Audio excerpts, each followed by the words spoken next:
Que Dieu soit béni. Je crois que c'est toujours le mot qu'on peut dire, c'est que Dieu soit béni. C'est vrai que on revient de loin. Ça a été des moments particulièrement difficiles. Comme disait notre frère, notre sœur revient de loin, c'est vrai. Cet après-midi, Dieu voulant, bien elle rendra son témoignage, comment Dieu a fait grâce. Et vous verrez, c'est quand même... On a un Dieu qui est grand. Même quand les hommes disent, ils baissent en disant, vous savez, c'est la fin. Mais pour Dieu, c'est Dieu qui tient toutes choses entre ses mains. Quand tu disais, cher frère, que parfois les serviteurs sont attaqués, je voudrais simplement, en même temps, vous transmettre les salutations de Frédéric et Fanny Debray, qui sont sur Lisieux maintenant et ils servent le Seigneur là-bas. On se souvient encore quand ils ont déménagé de Saint-Saëns pour arriver sur Lisieux. Fanny reprenait le travail le 1er août et le 3 août, elle tombait dans la rue, elle se cassait le fémur. Et ça a été combien de mois hospitalisée, plus de 10 mois dans un lit, 10 mois dans un lit médicalisé, plus de 10 mois dans un lit médicalisé, ça a été très compliqué, très très compliqué. Et parfois on se pose des pourquoi, hein. D'accord, on s'engage, on se pose des pourquoi. Et aujourd'hui, avec la grâce de Dieu, bien notre fille, ça a été compliqué pour elle, hein, Seigneur, mais elle se dit, Dieu sait toutes choses, Dieu tient toutes choses entre ses mains. Et dans cette épreuve, Dieu lui a permis de remporter des victoires. Si je devais vous dire toutes choses concourent au bien de ceux qui aiment Dieu, alors on aime bien les bénédictions, hein, toutes choses. Hein. Oh, merci Seigneur, gloire à Dieu, toutes choses concourent au bien, mais les épreuves aussi sont là pour nous aider aussi à nous rapprocher encore davantage du Seigneur. Avec mon épouse, ça a été son épreuve par laquelle elle est passée, une épreuve qui nous a permis encore de davantage compter sur le Seigneur, compter sur sa grâce. Son papa disait toujours, tu sais, il y a une chose qui est essentielle, c'est d'être prêt. Son papa était hospitalisé, c'était la dernière année, il était hospitalisé. Quelques mois après, il allait partir, mais il disait l'essentiel, c'est d'être prêt. Et ça, c'est vrai. D'être prêt pour rencontrer le Seigneur. Et je crois qu'il y a des choses parfois qu'on a besoin de... Qu'est-ce qu'on fait quand on part en vacances? On prépare sa valise, on essaie de rien oublier. Il ne faut pas oublier quelque chose. Eh bien, peut-être pour le grand voyage, il y a peut-être parfois des choses à régler encore avant de partir rencontrer le Seigneur. Alors, je voudrais vous dire aussi ma situation. Aujourd'hui, je suis retraité. Enfin, le mot retraité, c'est-à-dire, quelqu'un dit je suis retraité actif. Hein, je travaille à la RATP, très actif même, et présent. Je n'ai plus à charge d'église. Ça a été on était chargé, surtout les dernières années, avec la présidence de la Fédération nationale des assemblées de Dieu de France, avec pas mal de tâches. Et puis, j'ai pu avoir ma retraite administrative. Nous avons encore travaillé pendant 2 ans sur Saint-Saëns. On vient de terminer au mois de fin janvier, où on a un frère qui travaille, qui fait ses premiers pas dans sa formation. Et vous savez, lui, il revient de loin. Vous savez d'où il revient? La prison. Cet homme s'est converti. J'ai eu la joie de le voir se convertir en prison. Vous savez, c'est extraordinaire ce que j'ai vécu en prison. Et là, je retourne en prison. Enfin, du bon côté, hein, vous comprenez bien. Je suis aumônier de prison depuis des années. J'avais dû arrêter pendant 5 ans. Et maintenant, bien, étant donné que j'ai plus de temps, j'ai plus à charge d'église. Je suis dans l'église du Havre. Je suis à disposition des frères quand ils ont besoin. Mais surtout, le Seigneur a mis à mon cœur de prendre ma place et de travailler en prison, de visiter les gens. Vous savez que je peux vous ouvrir mon cœur 5 minutes? Vous me permettez? Vous savez, j'ai vécu ma plus belle réunion de prière en prison. Vous voulez que je vous raconte un peu? J'avais l'occasion, c'était le samedi à l'époque, d'avoir un temps de culte. On avait prêché l'évangile, mais avec des gens qui connaissent pas grand-chose. Hein. Et ce jour-là, j'avais prêché sur Jacob, le trompeur. Et c'était le jour que que Bertin, qui aujourd'hui sert le Seigneur, a accepté Christ. Et il est né de nouveau ce jour-là. Et ce jour-là, j'avais terminé la prédication et je dis, bon, on va terminer ce temps par la prière. Et je prie, j'étais assis sur ma chaise, je prie. Puis j'en entends un qui prie. Un deuxième, on était 13. Ils ont tous prié. Alors j'ai ouvert mes yeux. Vous savez comment ils étaient? Tous à genoux. Des gens qui n'avaient jamais prié de leur vie. Ils ont été saisis par la grâce de Dieu. Et parmi ces gens, il y en a 5 qui ont pris baptême. 5 qui se sont engagés avec le Seigneur.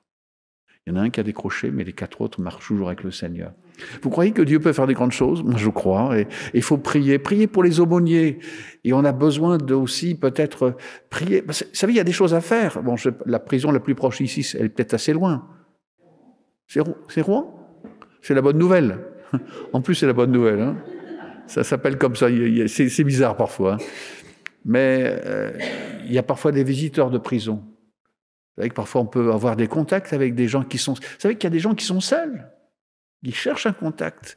Parfois on peut aussi visiter des gens qui n'ont pas de visite et pour leur apporter quelque chose. On ne peut pas faire du prosélytisme, mais on peut leur donner une bonne nouvelle. Et après on peut témoigner de la grâce de Dieu. Et puis vous savez, quand on témoigne, Dieu peut faire des choses extraordinaires. Vous y croyez? Moi j'y crois. Et je bénis Dieu, puis là, en ce moment, bien... Alors, c'est des cas que j'ai, hein, c'est des gros cas, mais Dieu est au-dessus de tout. Hein. Vous vous souvenez du persécuteur Saul de Tarse? Dieu en a fait un apôtre. Lui qui cherchait à tuer, parce qu'on ne sait pas tout ce qu'il a... C'est pas écrit ce qu'il a fait, c'est bien comme ça, hein. Mais il était quand même le témoin. Le jour d'Étienne, c'est lui qui gardait les vêtements. Et on sait qu'il avait des lettres pour arrêter les chrétiens et pour les persécuter. Dieu fait toutes choses nouvelles. On va ouvrir la parole de Dieu ensemble. Je vais partager ce que le Seigneur a placé sur mon cœur cette semaine alors que je préparais cette journée que nous allons passer ensemble. Dans l'évangile de Luc au chapitre 7, vous connaissez bien ce passage, tout simple, au verset 36. Un pharisien, alors je vais vous la lire dans la version Summer, c'est pratiquement la même chose, mais voilà, vous suivez, c'est écrit en second, donc c'est bien. Là, je peux retourner ma tête si je veux voir si le second donne la même interprétation. Un pharisien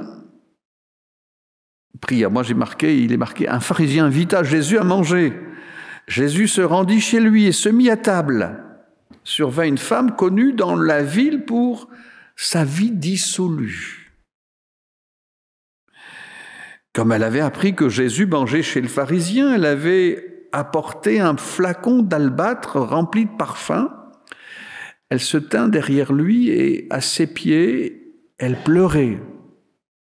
Elle se mit à mouiller de ses larmes les pieds de Jésus. Alors elle les essuya avec ses cheveux et en les embrassant, elle versa le parfum sur eux. En voyant cela, le pharisien qui avait invité Jésus, se dit, si cet homme était vraiment un prophète, il saurait quelle est cette femme qui le touche, que c'est quelqu'un qui vit une vie de débauche. Jésus lui répondit à haute voix, Simon, j'ai quelque chose à te dire. Oui, maître, parle, répond le pharisien. Amen. C'est une histoire un petit peu particulière quand même. Hein. Je ne sais pas si ça se passait ce matin au milieu de nous. Imaginez une femme qui entre dans l'église évangélique du Tréport, une femme connue avec une vie pas possible, je ne sais pas s'il y en a sur le Tréport ou qui viendrait d'une grande ville, en ayant une grande pancarte, comprenez, on dit des gens, celle-là, il faut s'en méfier, vous savez. Et imaginez qu'elle vienne là et qu'elle commence à pleurer. On dirait, vous ne pouvez pas la sortir, on va rater notre culte. Mais cette femme, il y a quelque chose qui s'est passé. Vous savez que ça s'est passé, c'est pas la même chose. Ça s'est passé un jour à Chambéry, dans l'église de Chambéry. Un jour, dans l'église, c'était un dimanche après-midi, comme vous en avez parfois, c'était la réunion d'évangélisation, il y a une femme, et vous savez vous savez, parfois on a un défaut, pas vous, parce qu'il y a des places encore au fond, mais souvent les chrétiens, quand ils vont à l'église, vous savez ce qu'ils font? Ils s'assoient les derniers rangs. Je dis pas ça pour ceux qui sont assis au dernier rang, hein. Je sais pas du tout mon propos, mais on se met au fond. Est-ce que c'est pour partir les premiers? J'en sais rien, mais on se met au fond, et ce jour-là, bien, tout le monde était assis pratiquement au fond, il y avait des places libres que sur le devant. Et il y a une femme qui rentrait. C'était une prostituée. Elle est venue dans sa tenue, c'est-à-dire peut-être un peu provocante, une jupe pas assez courte, un chemisier décolleté, vous voyez à peu près l'état que ça peut faire. Et quand elle est rentrée, eh bien, elle aurait voulu être s'asseoir au dernier rang, mais il n'y avait plus de place. Elle a dû s'asseoir sur le devant. Et vous savez ce qu'on a fait? Tout le monde a regardé, s'est retourné. Cette femme et cette femme a tourné ses yeux vers Jésus-Christ. Elle a confessé Jésus comme son sauveur parce qu'elle avait besoin. Et vous savez ce qui s'est passé? Alors, vous allez dire, mais pourquoi je vous raconte ça? Mais je ne sais pas pourquoi, mais je continue. Hein. Et un jour, elle a pris son baptême. Vous savez, c'était compliqué le jour de son baptême. Vous savez pourquoi? Parce que elle était partie se changer, et souvent, on a l'habitude de revêtir un vêtement blanc pour prendre son baptême. C'est aussi comme ça ici. Une robe ou un pantalon blanc, une chemise blanche, c'est comme ça. C'est une image aussi, le blanc. Jésus nous a lavés, purifiés. Il y a quelque chose de parlant. Et cette femme était partie se changer, mais elle ne revenait pas. Souvent, bon, ça met 3-4 minutes, mais là, elle ne revenait pas. Alors le pasteur était bien embêté. Il a demandé à sa femme, tu ne peux pas aller voir, qu'est-ce qui se passe? Et vous savez comment il a trouvé cette femme? Elle était en train de pleurer.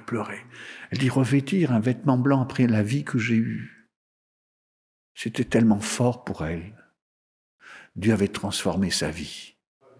Mais pourquoi je vous dis ça? Mais vous avez remarqué que parfois, nous, on a des a priori. Il faut que la personne qui rentre, il faudrait qu'elle soit comme ça, comme ceci, comme cela. Mais on doit s'approcher du Seigneur tel que nous sommes. Et c'est Dieu qui va changer notre cœur, notre vie. Oui ou non? Vous êtes d'accord avec moi? Alors, on va regarder cette histoire et on va essayer de sortir quelque chose, mais peut-être une phrase. Moi, il y a une phrase que j'ai retenue et que le Seigneur voudrait que nous puissions partager. Quand je l'ai médité, ça m'a interpellé. Et il y a une phrase que Jésus a dit. Vous l'avez remarqué avec moi? Simon, j'ai quelque chose à te dire. Et si ce matin, le Seigneur avait quelque chose à te dire, mon frère, ma sœur, jeune fille, jeune homme, si le Seigneur avait quelque chose à nous dire. Alors c'est un texte bien connu. J'ai réfléchi quelques instants, je me suis dit, mais combien de personnes ont invité Jésus à aller chez eux? Pas beaucoup. Enfin, il y a peu de textes qui nous en parlent. On sait qu'à Béthanie, la maison était toujours ouverte, la maison de Marthe et Marie, et Lazare. Jésus avait souvent sa place, il était attendu. Il pouvait venir n'importe quand, il y avait toujours de la place pour lui. On sait qu'un jour, un homme nommé Zachée, enfin c'est même Jésus qui lui a dit « il faut que je demeure dans ta maison aujourd'hui ». Et il l'a invité, il est rentré. On sait que sa vie a changé.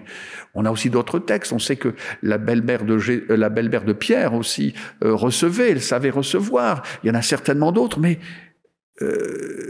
un pharisien, il n'y en a pas eu beaucoup. On en connaît un qui est venu voir Jésus. Vous vous souvenez quand? De nuit. Pourquoi? C'est Nicodème. Parce qu'il ne voulait pas se faire remarquer. Mais ce Simon, lui, il invite Jésus. Et il invite Jésus, et cela se sait puisque cette femme est venue parce qu'elle a dû entendre parler que Jésus était invité chez Simon, le pharisien. Et c'est vrai que ça a déclenché quelque chose. Ça a déclenché quelque chose. Alors on pourrait, bien sûr, s'arrêter sur cette femme, ce qu'elle a vécu, ce qu'elle a fait pour Jésus. C'est pas notre thème ce matin. Mais ce que je remarque, c'est cet homme. Alors, je me suis posé la question, mais pourquoi a-t-il invité Jésus? Certainement qu'il voulait connaître, en savoir plus. Il y a des choses qu'on voudrait savoir. Je ne sais pas, avec quel cœur ce matin tu es venu, mon frère, ma sœur. Peut-être tu dis, moi, j'aime la présence de Dieu, j'aime entendre une prédication, un sermon, une bonne prédication, surtout basée sur l'Écriture, ceci et cela, ça me fortifie, c'est bien. Et c'est vrai, c'est formidable. Est-ce que nous savons, est-ce que je sais, est-ce que je retiens que le Seigneur connaît nos cœurs, nos pensées, nos besoins, nos situations, ce que nous vivons. Il sait tout et certainement quand il a vu cette femme, il va y avoir un combat chez elle. Elle vivait une vie, mais elle ne devait pas être bien dans cette vie-là parce qu'elle cherchait quoi? La vérité. C'est pour ça qu'elle est venue au pied de Jésus. Jésus a vu son cœur. Il n'a pas voulu la casser. Il savait qu'il y avait quelque chose qui était en train de se passer. Comme il s'est rendu compte que chez Corneille, c'était autre chose. Lui, ses pensées, il dit, c'est pas possible. Jésus, là, si c'est un prophète, il devrait se rendre compte que cette femme, c'est une femme de mauvaise vie. Mais non, il se rend pas compte. Il se rend pas compte de ce qu'il est en train de nous montrer. Jésus connaît. J'aimerais vous dire, ce qui est extraordinaire, c'est que Jésus nous connaît, mais il voudrait dialoguer avec nous. Vous avez remarqué qu'avec Jésus, c'est souvent un monologue. Seigneur, bénis-moi, Seigneur, fais ceci, fais cela, fais ceci. Est-ce que nous savons entendre aussi dire, Seigneur, parle-moi, montre-moi. Parfois on dit, Seigneur, tu vois, j'ai ce projet, je veux faire ceci, cela. Alors bénis-moi. Peut-être on devrait dire, Seigneur, tu vois, j'ai ce projet, mais montre-moi si c'est ton plan, que c'est ta volonté. C'est ce que tu veux pour ma vie. Combien de fois nous avons passé, combien de fois je suis passé à côté de la parole de Dieu, peut-être pour ne pas avoir voulu entendre. Vous savez, comme un personnage que vous connaissez bien dans l'Écriture, je cite simplement un verset, ne cherchez pas. Un jour, la Bible dit, l'Éternel adressa la parole à Jonas. Jonas chapitre 1er, verset 1, fils d'Amithaï, en ces termes, mets-toi en route, va à Ninive, la grande ville, car l'écho de la méchanceté est parvenu jusqu'à moi. Et il lui donne une mission à faire. Et qu'est-ce qu'il fait? Ah non, je ne suis pas d'accord. Je ne suis pas d'accord. Non, je veux bien faire ceci, cela, mais pas Ninive. C'est vrai, c'était une drôle de ville. Une ville qui avait persécuté, une ville qui était méchante et elle avait tout pour ne pas plaire. Vous savez, comme il y a des gens, on dit non, on voudrait des gens bien dans l'église. Enfin, pas vous, mais parfois on voudrait des gens bien, mais des gens qui sortent de prison, vous voudriez des gens comme ça? Ce sont des gens qui ont besoin de Jésus comme tout le monde. Ah oui. Il n'avait pas entendu la voix de Dieu. J'ai quelque chose à te dire. Il n'est pas parti à Ninive, il part pour Tarsis. Vous savez qu'on dit parfois il n'y a pas plus sourd que quelqu'un qui ne veut pas entendre. Parfois, vous direz, quand on est sourd, moi je suis à parier parce que j'ai des problèmes pour entendre. Mais parfois on ne veut pas entendre, même si on a une bonne oreille, on ne veut pas. On ne veut pas savoir. C'est même marrant, c'est amusant, c'est avec les enfants. Hier, on avait nos petits-enfants, et j'avais ma petite fille qui regardait quelque chose avec son appareil. Et j'essayais de lui parler, elle ne répondait pas. Puis à un moment donné, j'ai dit, on a dit, mais elle fait semblant de ne pas entendre, mais elle écoute, elle entend. Et on a parlé d'autre chose, tout à coup, elle a retiré ses appareils. Vous avez remarqué? Et ça nous montre bien, parfois on est comme ça. Des choses qu'on ne veut pas entendre. Et Dieu veut nous parler. Est-ce que ça vous est arrivé? Est-ce que ça nous est arrivé de passer à côté d'une parole de Dieu, une direction de Dieu? On n'écoute pas. D'autres portes s'ouvrent, alors là on y va. On est prêt à faire ceci ou cela. Et parfois on prend une direction et on ne voit plus que ça et on passe à côté de l'essentiel. Simon, j'ai quelque chose à te dire. j'ai quelque chose à te dire. On connaît aussi le fils prodigue. Hein, le fils prodigue, vous vous souvenez, quand il a fait une sacrée, je dis une boulette, je ne sais pas si on peut l'exprimer comme ça, il a fait une erreur fondamentale dans sa vie. Il demande la part d'héritage. Imaginez-vous un fils qui demande à son père, donne-moi mon héritage maintenant. En principe, on a l'héritage quand il est mort, hein, pas avant quand même. Mais lui, il demande son héritage. Et vous avez remarqué que son père, il lui donne. Extraordinaire. Étonnant.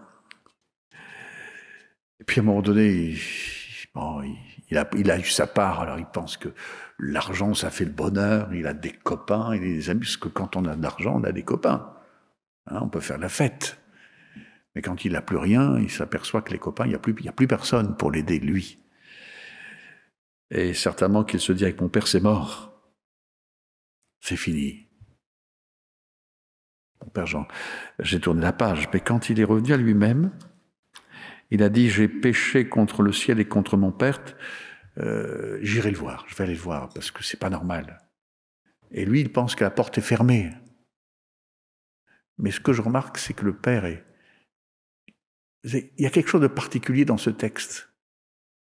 Parce que le père, il n'est même pas enfermé dans la maison. Mais j'ai l'impression que tous les jours, il avait laissé il n'y avait pas d'assiette à l'époque, mais il y a une place pour son fils. Il espère qu'il va revenir. Et la preuve, c'est que quand il sort, il voit au loin quelqu'un. Croyez-moi, il n'était pas il avait certainement une barbe, il devait avoir des habits, mais de loin, il dit, c'est mon fils. C'est mon fils parce que lui, il est sensible, il prie, et je veux croire qu'il attendait après son fils est revenu, il va le prendre, il pense que c'est fini, mais avec le Seigneur, c'est jamais fini. Le Seigneur parle quand une personne est disposée à écouter. Vous savez ça? Notre Dieu est là, même si nous, on lui a tourné le dos. Si quelqu'un revient vers Dieu, même si on a fait des erreurs, Dieu est toujours là pour nous pardonner. Ça, c'est l'Écriture. Et moi, j'aime la parole de Dieu, parce qu'on a un Dieu miséricordieux et compatissant. Dans Samuel chapitre 3, verset 9, c'est un jeune homme qui est là, il travaille dans la maison, enfin, il est dans la maison du sacrificateur Élie, et il entend une voix qui lui dit « Élie, Élie ». Pas Élie, Samuel, Samuel. Il pense que c'est Élie qui l'appelle. Alors il va voir, il dit « Que veux-tu, maître? Je suis là. » Il dit « Non, je ne t'ai pas appelé, tu peux retourner dormir. » Et Élie a compris une chose, c'est que Dieu veut parler à Samuel.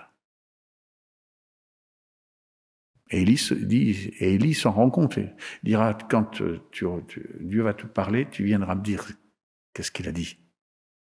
Parce que c'est étonnant, en principe, c'est le sacrificateur qui aurait dû recevoir une parole de Dieu, oui ou non? Ben oui, c'était l'homme de Dieu, le sacrificateur. Mais il s'était tellement détourné, il avait laissé tout faire avec ses enfants, il fermait les yeux, il ne voyait plus très clair, mais vous savez, parfois on laisse tout faire, on fait n'importe quoi. Et Dieu va se servir de ce Samuel, et il dira, parle, ton serviteur écoute. Et Samuel avait besoin de recevoir quelque chose. Il est jeune, mais une parole de Dieu, et Dieu va lui montrer que c'est fini pour la famille d'Élie, le sacrificateur. Ils ont été trop loin. Mais Dieu est en train de préparer son cœur pour une tâche qu'il va lui confier. J'ai besoin d'entendre la voix de Dieu. Mon frère, ma sœur, tu as besoin d'entendre la voix de Dieu. Savoir ce que Dieu veut pour toi. On a un autre exemple aussi intéressant de la parole de Dieu, c'est, tout à l'heure je l'ai cité, c'est Marthe et Marie, deux sœurs, hein, qui aimaient accueillir Jésus à la maison. Et quand Jésus est entré, Marthe s'est agitée et elle a fait un repas, je ne sais pas si elle a fait le ménage, mais enfin, il y avait du monde, parce que Jésus n'était jamais seul, il y avait du monde, il fallait se préparer, elle ne pouvait pas sortir du congélateur, il n'y en avait pas, il fallait faire la pâte, il fallait préparer. Et sa sœur Marie, elle, qu'est-ce qu'elle fait? Elle est au pied du maître et elle ne laisse pas tomber aucune parole. Et à un moment donné, Marthe, ça la fatigue, elle lui dit, mais Jésus, tu ne peux pas dire à ma sœur de venir me donner un coup de main. Et Jésus dira, mais elle a choisi la bonne part. Et c'est quoi la bonne part? Est-ce que c'est de s'agiter pour faire des choses pour Dieu? Est-ce que c'est de s'agiter pour faire, je fais ça, c'est pour Dieu, je fais ça, c'est pour Dieu? Ou est-ce que c'est d'écouter ce que Dieu veut nous dire? Et ce matin, c'est là-dessus que j'aimerais que nous puissions nous arrêter. Il y a un moment où il faut nous asseoir pour écouter la voix de Dieu. Savoir le faire. Simon, j'ai quelque chose à te dire. Jésus l'interpelle par son nom.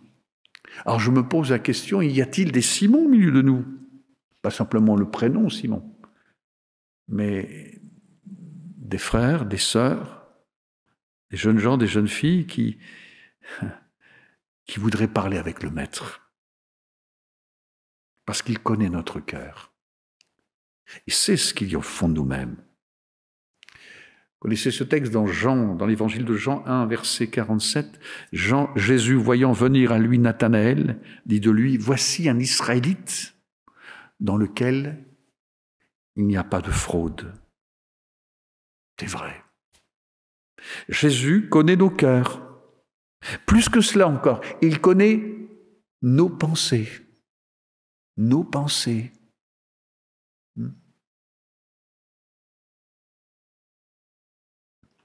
Le psalmiste dira au psaume 139, verset 2, « Tu sais quand je m'assieds et quand je me lève, tu pénètres de loin ma pensée. »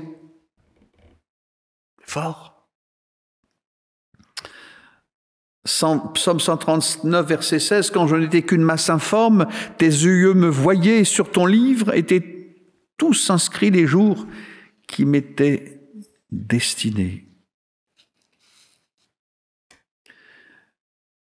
Jésus n'avait pas simplement affaire à un pharisien, mais à Simon. Ce n'est pas simplement un religieux, mais à Simon. Le Seigneur n'a pas affaire simplement à un membre de l'Église, mais à toi, mon frère, à toi, ma sœur, à moi. C'est important de pouvoir entendre la parole de Dieu. Aujourd'hui, on entend tellement de choses, c'est qu'on n'entend plus rien. Vous avez remarqué ? On crie dans la rue, on ne veut pas entendre, on dit qu'on ne nous entend pas, mais on n'entend pas aussi. On entend ce que, comme tout à l'heure je vous ai dit, on entend ce qu'on veut bien entendre. On fait des commissions pour savoir, pour trouver une solution, mais parfois ces commissions, c'est déjà le résultat, on sait déjà ce qu'on veut nous faire sortir. Je me souviens d'une convention qu'il y a eu il y a quelques années, la COP 21. Il y avait eu un grand rassemblement, ça avait coûté très cher. Et puis il y avait 195 pays. Mais vous savez, il y avait un point important, c'est que tout le monde voulait repartir satisfait. C'est-à-dire qu'il fallait trouver une réponse globale où tout le monde est content. C'est compliqué ça. En principe, il y a toujours des mécontents quand on prend une décision. Mais là, il fallait que tout le monde soit content. Ça, c'est humain, c'est pas ça. Simon, j'ai quelque chose à te dire.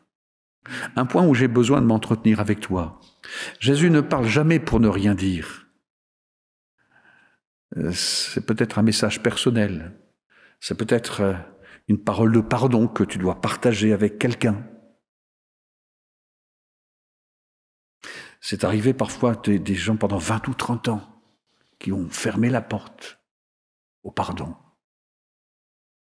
Un frère m'expliquait que dans son église, il y avait 2 beaux-frères avec 2 grandes familles dans l'église. Et ils ne se parlaient pas. Ils louaient tous les 2, chacun de leur côté, le Seigneur dans la même église, mais ils ne se parlaient pas. Ils ont été fâchés pendant des années. Mais que de temps perdu. Vous savez, quand on ne veut pas pardonner, on ferme des portes. Et on ne peut pas être en bénédiction.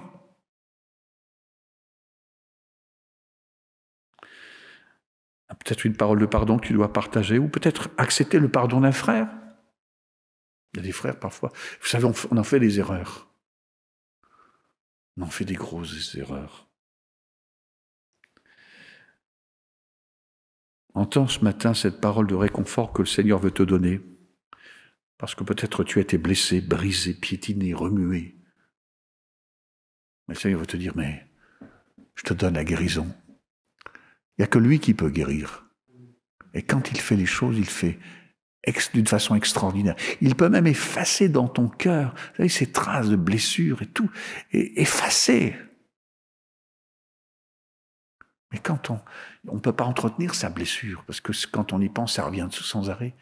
Mais dit, Seigneur, c'est vrai, j'ai été blessé, j'ai été meurtri, mais toi, tu es ma guérison. Et quand si le Seigneur voulait ce matin te guérir, est-ce que tu es prêt à l'accepter? Peut-être c'est pour quelqu'un une direction que tu as prise ou que tu veux prendre, ou tu vas droit dans le mur. Est-ce que tu es prêt à dire, Seigneur, est-ce que c'est ta volonté?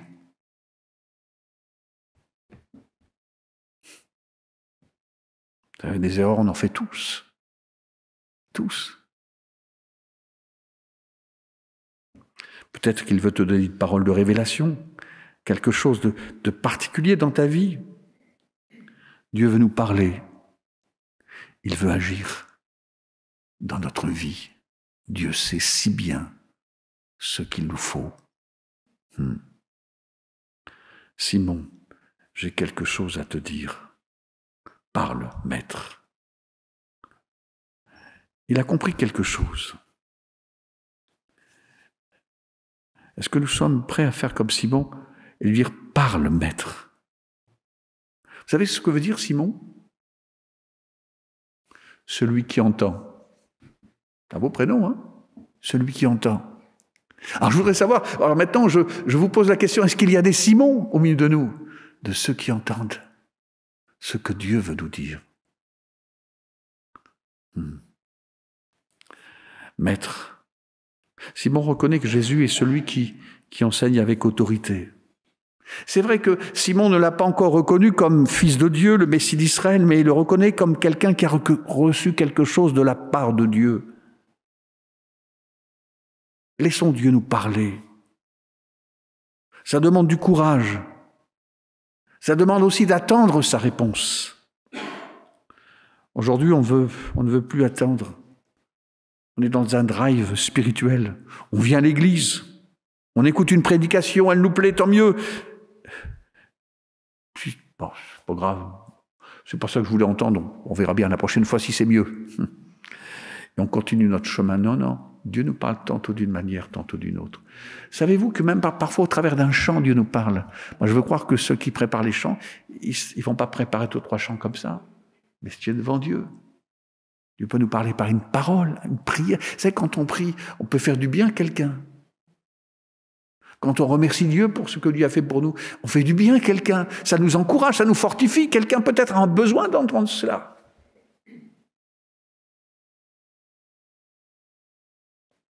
J'ai besoin de sa grâce. Seigneur, je veux entendre ta voix, être à ton écoute.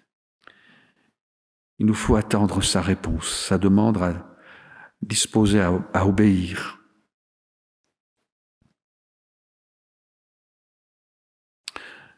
On a tendance à dire oui, Dieu m'a parlé, c'est Dieu qui m'a parlé, c'est sûr. Mais parfois quand on s'est trompé, est-ce qu'on est prêt de le reconnaître? Je me suis trompé.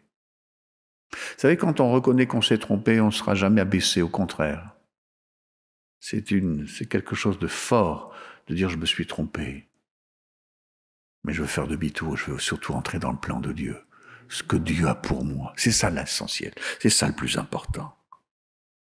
Mais ça demande une grande honnêteté. Vaut mieux être honnête que de cacher qu'on s'est trompé. Il n'y a pas de honte de faire des erreurs, ça arrive à tout le monde. Ça nous est arrivé de faire des erreurs. Vous savez, parfois on a des façons de voir. Il y a quelques années, avec votre ancien pasteur, notre frère Lancel, j'ai pu faire un voyage en Croatie. Je ne sais pas s'il s'en souvient, moi je m'en souviens. Je me souviens même encore de sa prédication qu'il avait prêchée le dimanche matin. Le salut, savoir se saluer les uns les autres. Oui, frère, j'écoute les prédications. Et j'avais vu une certaine forme d'église qui était différente de la nôtre, une façon de faire différente. Quand j'ai eu l'occasion d'aller en Afrique du Sud, le réveil chez les Zoulous, je ne sais pas si vous avez entendu parler des frères Stegen. J'ai eu l'occasion d'aller là-bas, j'ai fait un voyage qu'avait fait aussi le frère Falgue, que vous avez connu, Ové Falgue. Et j'ai eu la chance d'aller là-bas, et je m'attendais, je dis tiens, il va y avoir de la louange. Je voyais des chœurs, des chœurs de frères et sœurs de couleur chanter, peut-être des gospels comme on aime entendre. Je m'attendais à un tas de choses, et je me souviens au culte quand je suis arrivé. C'était une grande salle, ils avaient fait une salle de 10 000 places. Eux, ils étaient 1500, mais c'était pour faire des rassemblements. Hein. Et je me souviens toujours, je dis, tiens, il y avait un grand piano. Je dis, certainement, il va y avoir un musicien extraordinaire. Il n'y a pas eu de musicien, tiens, comme un peu ce matin. J'aurais peut-être dû rester aussi à ma place, moi, ce matin. Mais là, il y a eu deux mamas, permettez-moi de vous dire, hein, deux sœurs, ben c'est costaud, hein, maman africaine. Elles ont chanté a cappella.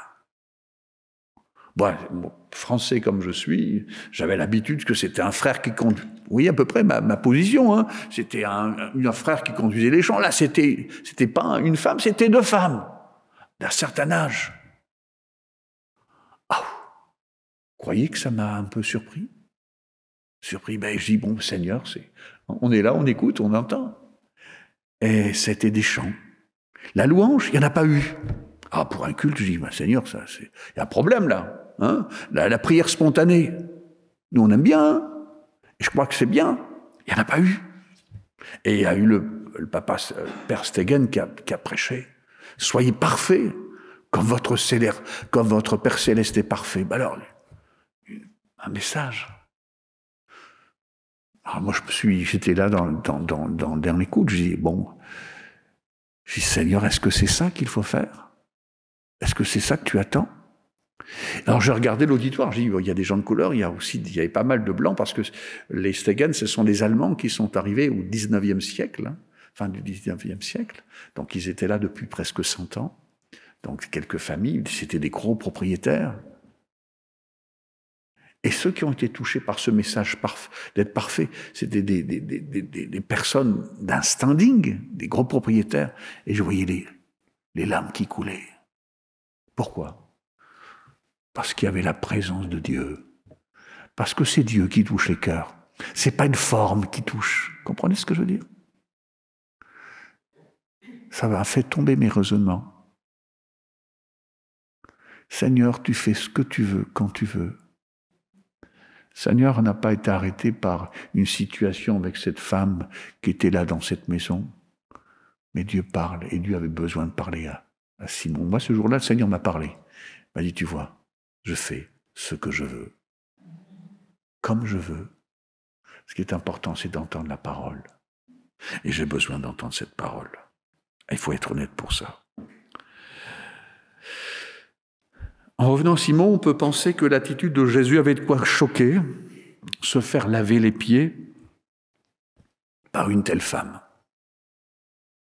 Parce qu'il faut savoir, c'est qu'à l'époque, qu'est-ce qu'on faisait quand les gens ils venaient à pied ou dans des sandales, et il n'y avait pas des routes goudronnées, des trottoirs en pavé, donc il y avait beaucoup de poussière, ça volait, donc souvent, on lavait les pieds des visiteurs.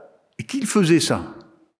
C'était pas le chef de maison, c'était l'esclave, le serviteur ou l'esclave, et souvent l'étranger. C'est-à-dire, en dessous de l'esclave, c'était pas un esclave, c'était un étranger.